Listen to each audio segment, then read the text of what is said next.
Today we're going to talk about if you don't know your role, then you should slow your role. And what I'm going to talk to you about is getting crystal clear on the role that you play in the life of others. Now, if you were to ask me, Tim, what is the greatest principle of success or one of the greatest, I would point to this one.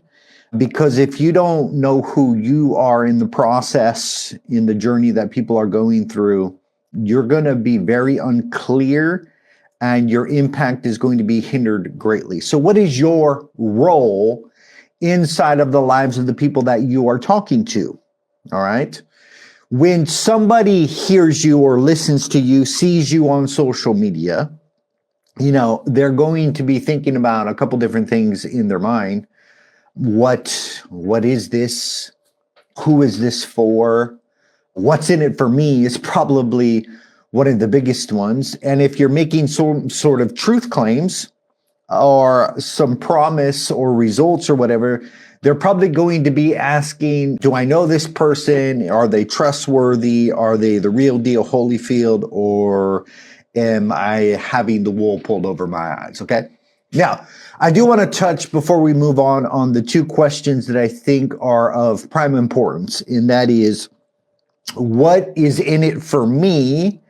And can I really trust in this person? Now, when it comes to what people want, that is the driving and the motivating factor behind all of their behavior. Behind every single behavior is a quest, there is a need behind it, and there is a desire behind it, right?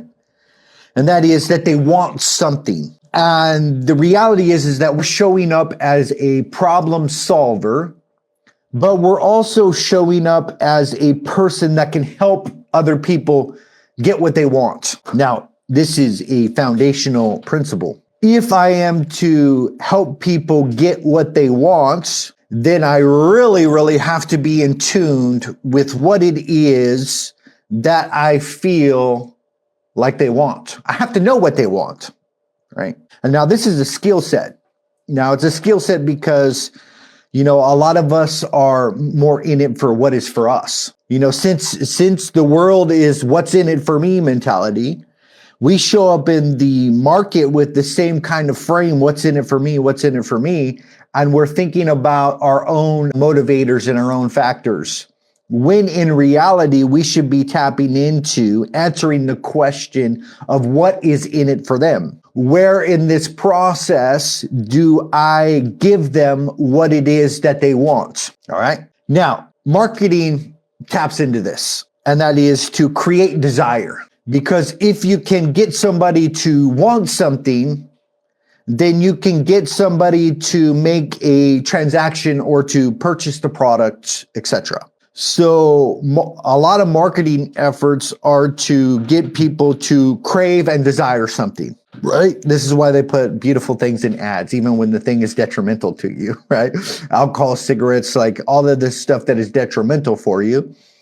They give you a clear mental picture of maybe something else that you want. You want to feel cool. You want the social acceptance. You want the relief at the end of the day. You want to be in this party atmosphere that looks like it's fun, right? So they're tapping into a desire that somebody wants, and then they're attaching their product to it. Now, I think this is very deceptive because honestly, it is detrimental for them. But we can glean the principle from it. And that is all they are doing is feeding desire, getting people to want something. Now, to get somebody to make a decision or to change or to experience any transformation, there is a proven psychology behind it. All right. Most of us who have studied psychology know about the change cycle and how transformation happens in somebody's life. But for a brief, I'm going to dive into here very briefly. I could do a whole episode on it, but that's not my intention here today. Is that there are people who are in the pre-contemplation stage. And that is, They haven't even thought about the thing that it is that you're talking about. In other words, it's out of sight and out of mind. It's not really something that they have considered, and it's not top of mind. And so your job is just to start the conversation, bring it to top of mind, because they are not even recognize that they have a problem, right? So there's no problem recognition. And there's no understanding of any solutions if there is no problem recognition, right? So your first step into change and transformation is to bring it to top of mind. Start talking about the problems that are related to it and the feelings associated with those problems and the consequences or the fruit that is coming from that, right? And then you go into kind of contemplation stage. And that is where you're beyond problem recognition, but you're noticing that there is something wrong or there is something that is needed. And so now it's on top of mind, and now you're like seriously considering it. Now, let me tell you, this happens with any form of change that happens inside of people's life, whether it's quitting a habit, whether it's switching providers, whether it's by purchasing a new product. It's all kind of falls under this frame. So now that they're contemplating it, then they're kind of weighing the evidence, pros and cons, trying to make the best decision that is best for them, right? After the contemplation stage, they go into kind of decision and action phase. This is where they begin to make decisions and actions and behaviors that begin to align with the contemplation and the decision that they're making, okay? And then somewhere in that process of time is possible relapse, or going back to the beginning, like their habits and behaviors didn't work out, and so they slipped and they fell, or whatever they're doing, the habit wasn't fully integrated, and so they kind of go back and kind of start again. But so we understand the psychology behind this is if somebody does not want something, they have not been contemplated it thoroughly, and that we need to talk to them at where they are currently located. Now, this is one of the biggest problems that I see in podcasting and marketing and all these different things, is that we are not talking to people at where the stage at where they are located, right? We are talking to them at totally different stages, and it takes a different strategy depending upon which stage that they're at.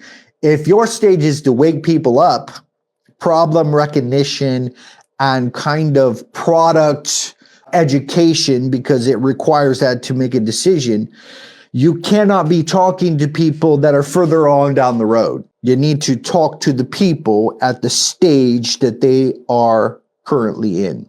Now, if you are talking over here, what you are doing is you're shooting right past their head, and they are not catching what you are dropping, right? Anybody who is listening to me right now, if they're not in the pre-contemplation stage or the contemplation stage of starting something up, and they're working the 9 to 5, and they've never even contemplated becoming an entrepreneur and all this different stuff, everything that I'm going to say is going to be way over their head. They're not going to get where I'm coming from, all right?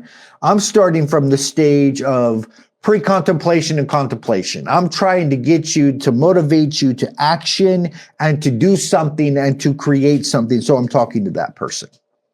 Now, a person who is farther along down the road, who has already created all of this, they're not going to find much value from my conversation, but I'm not talking to that person now, am I?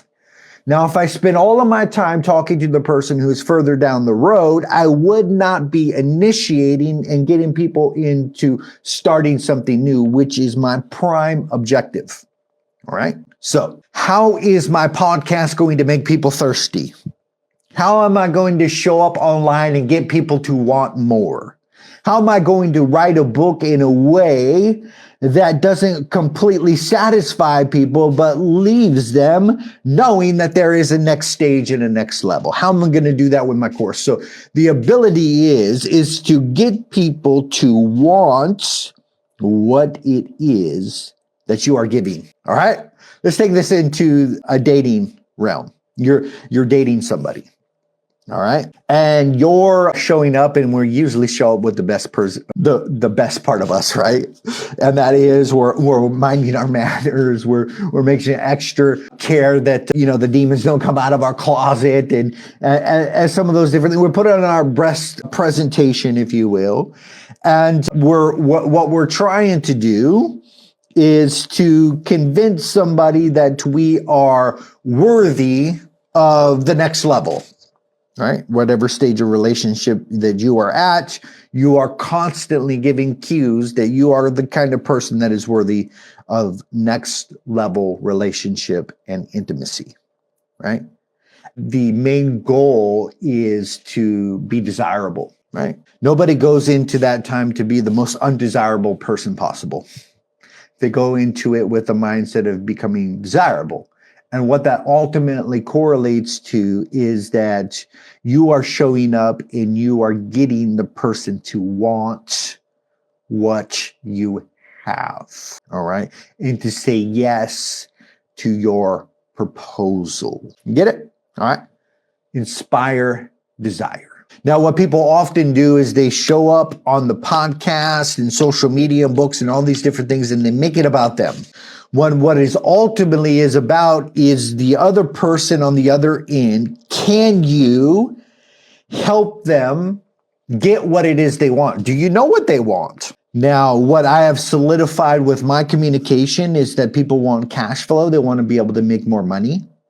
People want credibility, and that is that they want to be taken seriously on social media, and they want to feel like they are creating a high status sort of communication, that they are attracting the right people into their sphere. They want to create influence, and that is the ability to persuade other people to do what is in their best interest to do. And then they want to create impact. All right. And so my mind is tapped into what do my people want? And can I be the guy that gets them what they want? So what do your people want? Now, if you're a coach, let's say a business coach, you have to first find out what it is that where people want to go, where they want to go. And if you discover where it is that they want to go, and what it is that they want, then you can be the mode of transportation to get them what they want. Now, vicariously, you are going to get what you want. But this is not the driving factor, because if you start what it is with you want, I want more money, I want more impact, I want more credibility, I want, right? And you show up in the world with that needy behavior, you're not going to get anywhere very fast, and people are going to begin to know what you're about, okay? And that is, it must be, what do people that are listening to me, what do they want? And can I be the solution to their problem? Can I give them what it is that they want? Now, in psychology, they have the Maslow's hierarchy of human needs. And it gives a pyramid of the things that they want. And lower level, is very survival sort of instincts. And then it transcends up all the way into self-actualization, which is a form of legacy and impact of doing something that is beyond yourself, right? We've had all kinds of different mindsets about what it is that people want. Some of the bad things are connected to more of the animalistic impulses of the carnal nature. They are connected more to sex, more to ego, and all of those different things. But the ones that are speaking to the core of the problem, they have to do with a sense of significance. And that is, people at the core, they want to be significant. The losing weight, for probably connected to more significance. The business growth and the scaling, probably connected to more significance, right? And significance has to do with feelings that I've reached my potential, that I've done important things, and that I've created impact, right? And so we have to understand what it is that people want in order to best give them it. Now, let's go into the role. What role do you play in helping people get what they want? And why does this even matter? And brings us back to the core that I started with, is that if you don't know your role, then you should slow your role. And that is, you should get super, super clear on your role. Because if you don't know who you are, let me tell you, the people on the other end, they don't know who you are either. If you're confused about how you are going to show up, let me tell you, the other people on the other side are confused also. So the greatest thing that you can do is get massive clarity about your role. Now, the consequence for not doing it is confusion, but it is that you get bypassed, right? They scroll on past you because you're not relevant in their conversation. They skip you.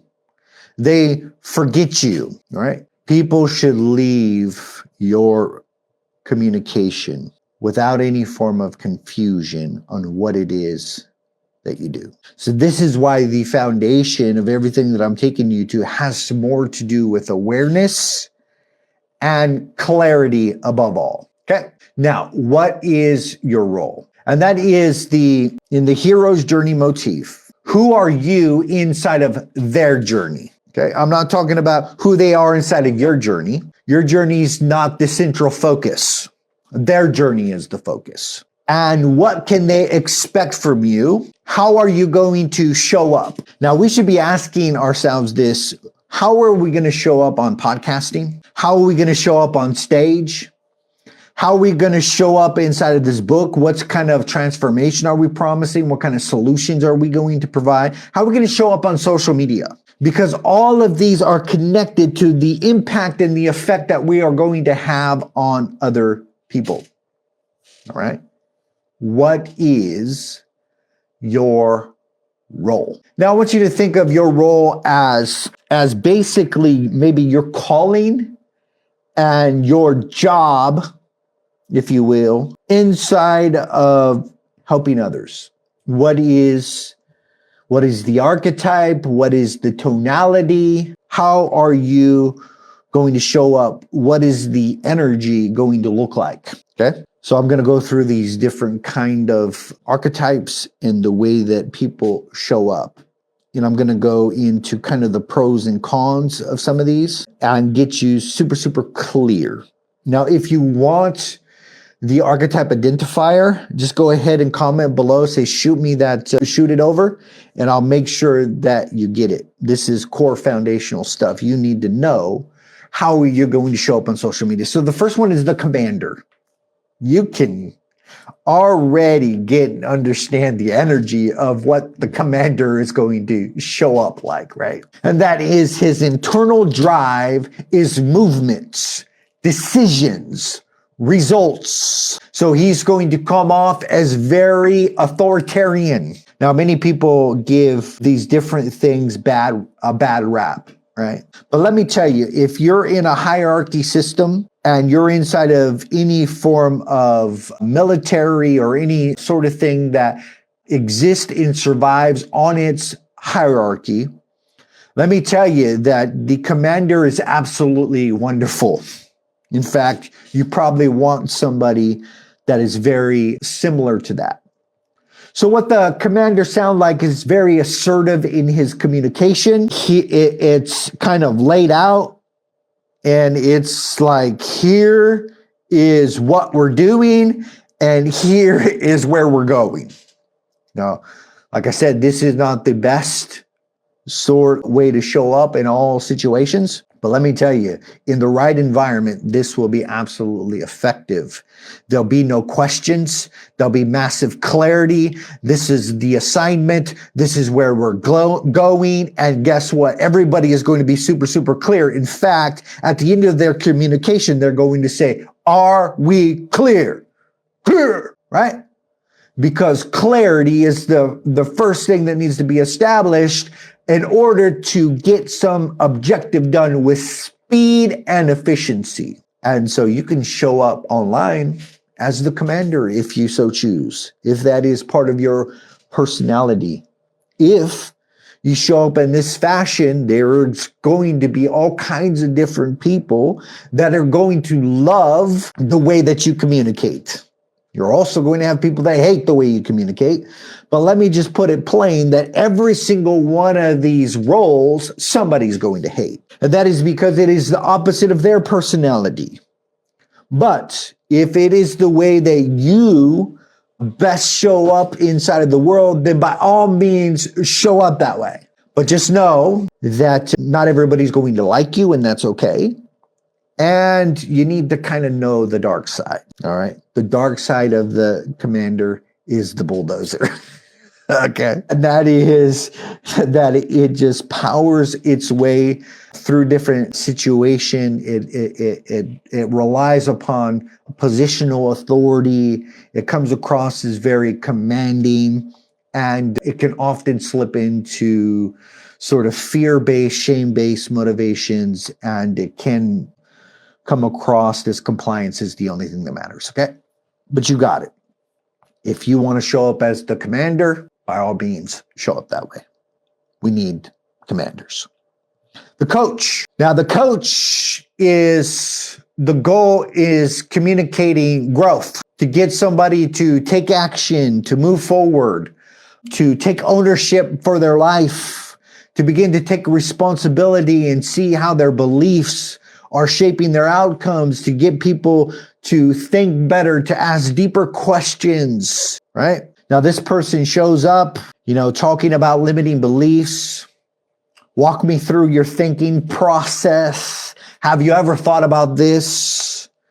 And they're asking probing questions to bring things to the surface so the person can begin to take action. And the coach shows up, and what do? They begin to inspire. They draw out the best in people if it's done correctly and done right. They give strength and power and encouragement and supports, and they give you more than you can handle at times. A good coach does. And that is, in order to play at next level, you're going to have to do the things that you are afraid of. I remember when I was young and in Little League, and my coach, and, where initially a lot of boys are afraid of the ball. Like, we're not playing, softball, and they're hitting pretty hard. And, this is like 12, 13-year-olds. And so, there's a danger of big bruises, right? And so the initial reaction is to when the ball comes towards you, to kind of put your glove in to look away. It's like a natural self-protection tendency. And the coach is there to break those patterns and habits and get you to face head on is what being there, and to keep your eyes looking forward, and to overcome all of those self-preservation things that you do to survive, and to get you to be the most effective. And to do that, you're going to have to face the pain. You're going to have to do hard stuff, and the coach is there as a support and encouragement to walk you through that, okay? Now, the downside of a coach, or the dark side, would be that they feel like a cheerleader more than a coach. And they're constantly feel like they're doing a pep rally. And they feel like maybe their main job is like motivation. And sometimes they gear towards maybe non-confrontational methods where truth would be best presented and confrontation would be the best mode of operation. But instead, they're offering encouragement. Coach is absolutely wonderful way to show up inside of social media, podcasting, books, courses, etc. Now, the next we have a storyteller, and boy, do I personally love storytellers. Now, their main mode of operation is to create meaning and significance behind events, and to tell stories that actually stick inside of people's heads and inside of their memories. Their mode of operation is to hit you with something that you can feel it. Man, when storytellers talk, they go straight to the emotions, and they tell a story that kind of rattles your insides. Their whole operation is to get you to feel what it is that they're talking about. And so they show up inside of the world and start painting beautiful pictures, telling wonderful stories that have gold nuggets of truth inside of them that you can begin to grab a hold of. Okay, they are picture painters. They tap into inspiration by storytelling. And what this does on the other side is that it triggers people's emotions and people begin to buy in. Now, if you've ever heard that we're not particularly rational creatures, that would probably be pretty close to the truth. In fact, men like to think that we are rational, but oftentimes we are very emotional. We think that women alone are emotional and men are rational, and that's not always the case. In fact, a lot of men are led by what they feel. They're led by gut. They're led by intuition a lot of times, okay? Now, the storyteller, the dark side of that is to tell stories to manipulate, tell stories that are not true. This is embellishments, rambling, telling stories that are grandiose to achieve an objective, and or flat out lying, not telling the specifics as they are. All right. So next we have the analyst. The analyst is the numbers guy. Man, they're so much needed, especially if we're talking about scaling a business, we're talking about financial matters, we're talking about anything that is connected to numbers, where details absolutely matter, because the analyst is going to analyze and it's going to search for accuracy.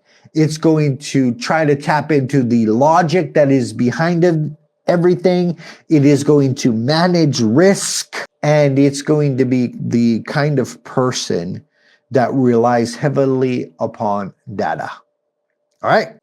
Now, let me tell you, this person may seem boring, but when you get down to the nitty gritty of what they're talking about, that if you don't have what it is that they are talking about, you are going to be suffering in a great way. And what often happens is, when we hear communication from these kind of people, because it is boring, when we talk about, wills and trust and estate plannings and different things in the financial aspect and all these different things, we can hear like Charlie Brown's parents, wah, wah, wah, wah, wah.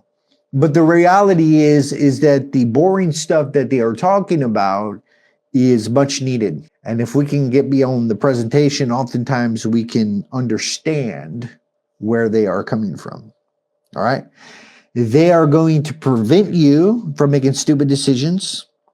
These people are often compliance officers. They care about the rules. They enforce the systems and the structures that are in place and all these different things. They are going to prevent all kinds of different things, right? If you want to know what the standard is and what you can do to conform to that standard, let me tell you, these people are absolutely wonderful. Now, the opposite side is that nobody understands what it is that they're saying. They're speaking in a foreign language, right? And it's like, dumb it down for me. Put it at like a 7th grade level. What does that mean for the common everyday person? And that is because they are so analytical and their brain operates in a totally different fashion that we don't particularly understand what they're communicating all the time. All right. All right. Number 5 is the diplomat. This is the peacekeeper or the peacemaker. And that is, he is there to create harmony and alignment. Let me tell you, this is a great networker and a great person that connects different people together. Now, this kind of person is thinking about building relationships, and relationships matter, and they are all about increasing their network, and they don't sling stones from their heels. And that is that they understand human nature. They understand the other tribe or the other side of the coin, and they're able to speak to both very effectively. Now, one of the greatest things that happened during COVID-19 and all of these different things that were going on in American society is that everybody started picking sides. And not only picking sides, but slinging their stones. And it was crazy to even be on social media. I started avoiding it like the plague because all that was going on was people slinging their stones and throwing it at each other. And social media was just a fight, right? It was just the different people. And then we had brands going into supporting different political agendas and siding with different ideologies. And so they were saying, this is the heel, and then we're going to start throwing stones at the other. And all of this different polarization, all it did was to cut off people from their services and their products. That's all it did. In fact, I don't know if Nike has recovered to this day from the damage that they have done by cutting off half of their political base, right? I don't know if they have. Maybe they're making a comeback. But what I see is that Under Armour and some of these other ones have taken such a big piece of their share because they didn't go into this polarization and slinging stones, right? So diplomatic. This is finding common ground among people. And it doesn't matter which side you are on, we all want the same thing. And that is where we need to find a sense of common ground, right? So the strength inside of this communication is, hey, I'm a bridge builder. I am a connector. I'm going to reduce the friction. I'm not going to judge, condemn, and to find fault with other people. I'm actually going to show up and build bridges. I love these people. I love them. If you want to show up bad on social media, let me tell you, there is a big gap. And that is if you show up like this in all of this polarization environment, and you're the one who brings peace, tranquil instability in the storm, the world will love you for it. Okay? Now, some of this dark side of this is, of course, seeing the other side of the coin and developing a sense of empathy for others. Sometimes they don't take a hard enough stand on the things that really matter. And sometimes they avoid hard truth because they're afraid of how the other side is going to react. All right.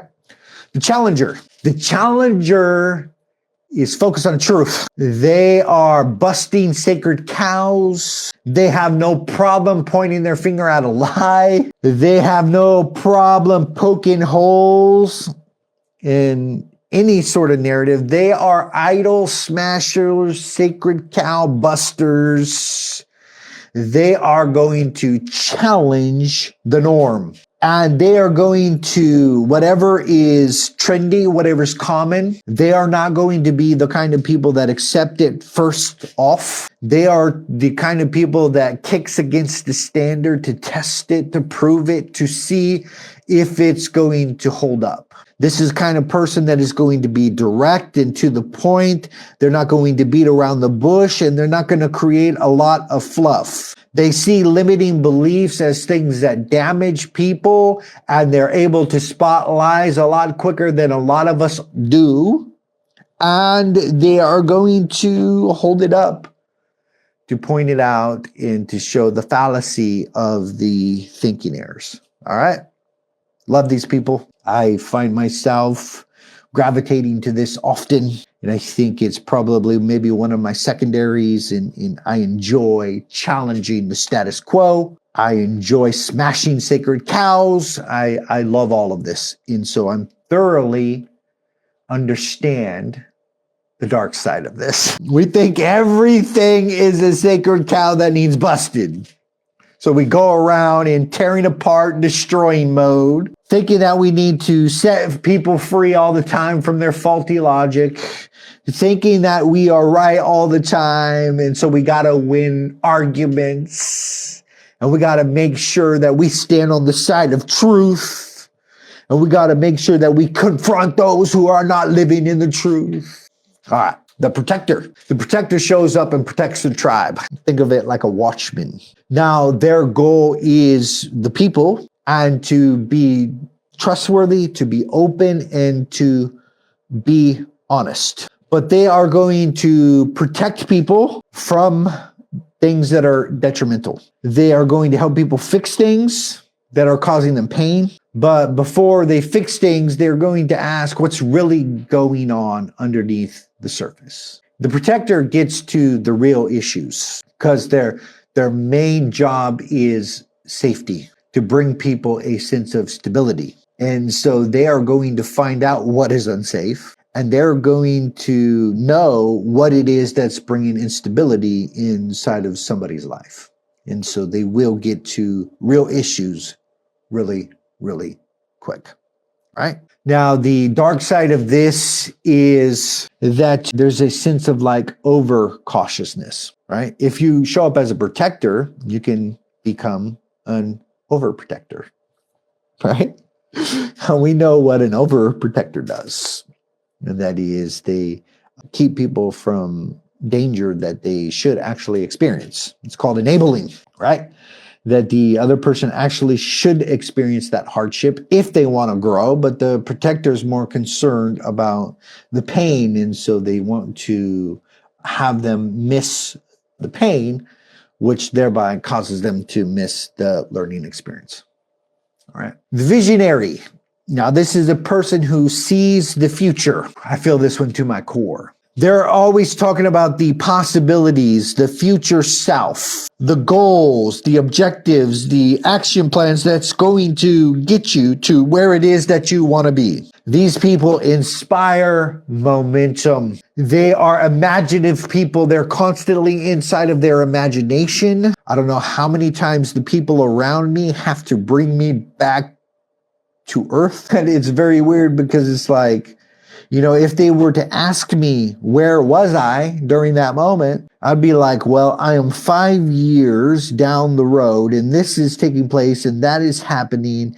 And, you know, I see all of these different things and I feel like the economy is going here, or this business is going there, or this is what they need to do and expand to look like this. And so constantly in the future, you can already guess what the dark side of that is. But they're like, imagine if we did it like this. Imagine what the future can hold if we shift and change. Imagine, right? And these people inspire action, man. If you want to get somebody motivated, you want to get somebody off the sidelines, you get a visionary in there and let them get creative, let them paint the future. Let me tell you, they're going to inspire, all right? And the dark side, which I know all too well, is that we get stuck into the future. We get stuck in the possibilities. We get stuck at the end goal of where it is that we're going. And that is that the execution sometimes to get there is not well planned out. In fact, because we are so creative and so in the future, the details don't really matter that much. This is why one of the most important things a visionary can have is operators and integrators. In fact, a visionary without an operator and an integrator is absolutely useless in my mind. And that is because things are not going to get executed correctly. They're not going to get executed with efficiency. And let me tell you, the visionary or the person who sees the future is not really that good at building the building. And if you've been in construction, you know this. The visionary that does the plans, the designer, they're not worth a hill of beans for the execution. And that is for all the things that need to take place to build the house. Architect's pretty much useless. What they can tell you is that that's not really what they envisioned. That's not what they saw. That's not what they draw. But they can't really do any of the trades. In fact, if they were to oversee the different trades, they probably wouldn't be too keen to what quality looks like, right? They're a visionary. They're a creative. And the dark side, of course, is that we would frustrate the people that are doing the execution. Get your mind out of the sky. How are we going to make this a reality? Cool. You said what we're going to do or where we're going to be. Nice. How are we going to get there? The connector. The connectors is going to focus on belonging. They are the relational glue that holds things together. These people are the culture builders. They make sure that they know and understand the weather of the people that they are connected to. And that is, they have their finger on the pulse of culture. They know what it is that the people are saying. They know what they're feeling. They're very relational. Now, this one is that if you want teams to gel, and if you want people to feel known, and if you want to have somebody who's representing culture, then the connector is going to be the main one, right? So you can see how all of these are going to show up on the way that you podcast, the way that you speak, and the way that you create. These are all going to show up in a different way. Now, the connector, the dark side would be that they would overvalidate people, that they would be far too concerned about validating people or making sure that everybody is seen, heard, and known and felt, right? Which is an absolutely impossibility at times. That would cause like a dodging of conflict. All right, the entertainer. Now, this is the one that I think is underrated, and it should be embraced if you are that archetype, because we have a lot of people talking about the 6-point, 7-point process to this, that, and the other thing. We have all kinds of people giving strategies and all, and we don't have a lot of storytellers and we don't have a lot of entertainers. So let me tell you that entertainment people, they are going to experience massive generalized popularity. I talked about Joe Rogan. Joe Rogan's an entertainer. He is there to entertain you, right? And some of these big ones, all they are is to entertain. And the reality is that people need and want entertainment. And so this often gets X'd off the list. It's like, well, I'm going to build a business. And so that means that I have to give strategies and all of these different things. Now, let me tell you, if you showed up at a storyteller and or an entertainer, you would probably have more success than someone like me who is a visionary and who is kind of like a bridge builder, right? You would have more success because people want the stories and they want the entertainment. Go look at the podcasts that are out there right now, and some of the top ones in the world are storytelling and entertainment, right? Now, if you want to keep people listening, entertain them. You want to keep people listening, tell stories. Now, the shadow and the dark side of this, of course, is using too much humor, or to think that all things are funny, or to think that, jokes is the only way to go about this, or that story is the only way, or whatever it is. And so you kind of lose your depth and you think that entertainment is the only way. All right. Teacher. Now, a teacher's goal is to impart to somebody understanding. And that is that they give a system and structure in a way of thinking. I do consider myself a teacher. I show up here and I teach principles and mindsets and all these different things. Most importantly, what I'm trying to do is to give the psychology behind things, and then also the stages and the strategies of what it looks like so people can know where they're currently located, and so they can know how to move forward. But what they're going to offer is the courses, the systems, the framework. Teachers are much needed. They're going to take something that is very complex and they're going to make it very, very simple and easy to understand. Now, the dark side of this, of course, is to just be a lecturer. I'm not saying a lecturer is bad, but if all we're doing is lecturing people and talking at people and we put on teacher mode and hat and all those different things, that it's not going to work. Now, what I've noticed inside of content is a shift. And the old way of doing things was to create the 3 points for this. And what worked in the past was giving people the information that they needed. And I don't think that is relevant anymore. I don't think that people need information. They have information at their fingertips. I do think that people need inspiration. I do think that people need connection and relationship and accountability. And most of all, I think that people need insights into themselves. And that is the whole reason for me communicating this here today, is that I want you to see the way that you want to show up on social media, or the way that you have already shown up, or the way in the style that you communicate, so you can begin to get insights into yourself, so you can get a sense of self-awareness. This is my personal belief that people need the most. And this is why I show up with a mirror, to give you a better understanding of who it is that you are. I think insights are amazing, amazing ways. Insight into you, not insights into me or my company.